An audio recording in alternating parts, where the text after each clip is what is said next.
Bonjour, je m'appelle Céline, j'habite la Busserine depuis 20 ans.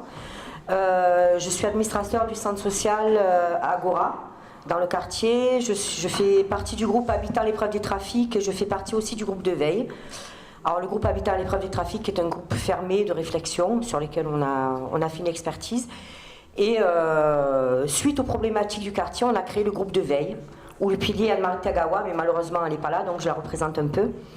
Et c'est un groupe d'action qui se mobilise pour toutes les problématiques du quartier. Donc on s'est aussi mobilisé en soutien avec le McDo du quartier de Sainte-Marthe. On a vraiment tout ce qui concerne le quartier fait partie du groupe de veille maintenant. Nous ne demandons pas de subventions parce que justement nous voulons avoir cette liberté de pouvoir s'occuper de tout ce qui concerne le quartier, les jeunes, contre les discriminations, contre les stigmatisations. Quand on dit la Busserine, suite à la fusillade, on a été traité par LCI, BFM TV de collaborateurs, de parents, de dealers. Donc on a fait une conférence de presse et sachant qu'il n'y a que 2% de la population des jeunes qui font les trafics et il y a 98% d'autres qui se lèvent l'âme pour faire passer des diplômes, pour être universitaires, passer le bac. Ceux-là on les oublie, nous on les oublie pas, on les fait savoir.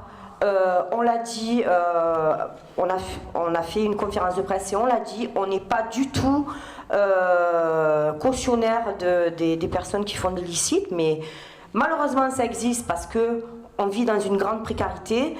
La précarité aussi c'est un gros problème qu'il y a dans les quartiers populaires. On se fout de nous, les bailleurs, les politiques, tout le monde se fiche de nous. Donc nous nous battons en collaboration avec toutes les associations du quartier, main dans la main, pour avoir un pouvoir beaucoup plus fort vis-à-vis de la préfecture, vis-à-vis des autres, la politique de la ville et ainsi de suite.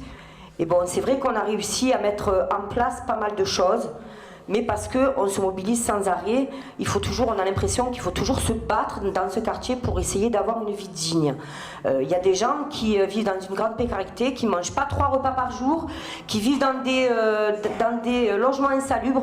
Moi, personnellement, ça fait 20 ans que j'habite dans le même appartement, j'ai mes balcons qui s'effondrent. J'ai fait tout ce qu'il fallait, mais bon, personne n'a bougé encore. J'ai peur qu'on me déloge par rapport à ça, mais voilà.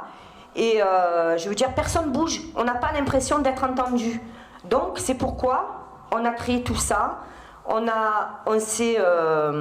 toutes les associations, on s'est unis, on travaille avec des médiateurs, on travaille... Voilà, parce qu'on est en train de tout nous tuer, même la culture, on est en train de nous l'enlever, parce qu'on est sous l'égide d'une mairie Front National, malheureusement. Donc on est en train de tout nous enlever, donc on est obligé de se battre encore plus pour se faire entendre. Merci.